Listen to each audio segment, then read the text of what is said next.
தடுக்க ஒருவரும் இல்லையா என்று எண்ணிருப்பாளா இல்லையா?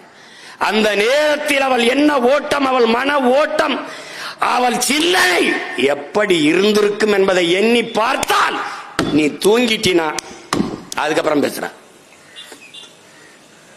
தம்பி பாலச்சந்திரன் அந்த ரொட்டியை வாயில வச்சு தூரத்தில் ஏக்கத்தோடு பார்க்கிறானே, எத்தனை கோடி சொந்தம் அவனுக்கு.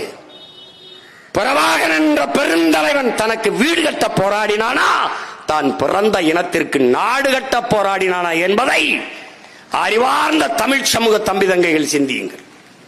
அவன் நினைத்திருந்தால் எந்த நாட்டோடும் சமரசம் செஞ்ச அதிபனாகி சொகுசாக வாழ்ந்திருக்கலாம்.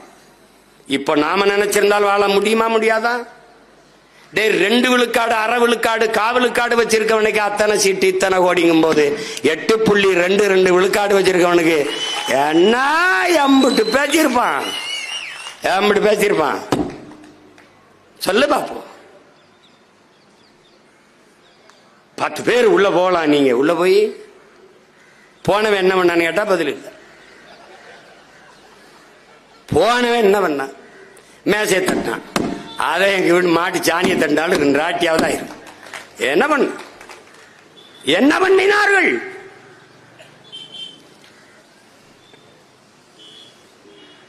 இவர்கள் பேசுவதை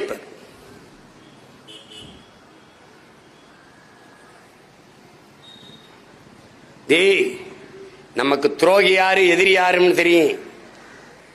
ஆனால் எதிரியும் துரோகியும் விட ஆபத்தானவர்கள். அந்த துரோகியும் எதிரியும் தற்காத்து நிற்கிறான் பாரா, நம் இனம் சார்ந்தவன். அவன் தாண்டா பேராபத்தானவன். குறுக்க ஓடுறான்டா, வெட்ட ஓங்கும் போது குறுக்க வந்துறான்டா. ஆத்தாடி சின்னத்தாமையன்ல, ஆத்தாடி பெரியம்மா மகன்ல, ஆத்தாடி சித்தப்பாவில, இதிலே தாண்டா நம்ம இது. இனிமே அந்த பாவம் பார்க்க கூடாதரா, ஏறி அடிச்சிட வேண்டியதான். கொண்ட கொள்கைக்கு லட்சியத்துக்கு எதிராக பெத்த தாய் தந்தரே வந்தாலும் நமக்கு எதிரிதான். இங்கே போர், லட்சிய கூட்டத்திற்கும் ரசிகர் கூட்டத்திற்கும் இடையே போர், சண்டை.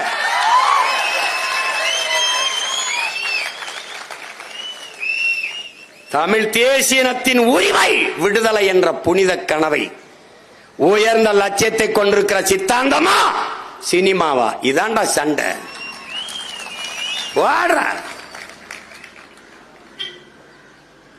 சாதாரண அரசியலோட நம்ம எடுத்து வைக்கிற அரசியலை இந்த நாட்டில் எவனாவது எதிர்கொண்டு அப்புறங்கள் சும்மா என்ன சொல்லிட்டே இருக்க, நீயே பயந்துருவா. என்னையா இந்த வருத்து வராப்ல அப்படின்னு கொலை வெறியில் இருக்கேன் தம்பி. எல்லா வேதனைக்கும் ஒரே மருந்துதான் சாதனை தான். இதைத்தான் அறிவாச அண்ணல் அம்பேத்கர் எல்லா துன்பப்பூட்டுக்கும் ஒரே சாவிதாண்டா ஆட்சி அதிகாரம். அதிகாரத்தை பிடி, பிறகு அடி. இதை உள்வாங்கிக் கொண்டு களத்தில் நிக்கணும்.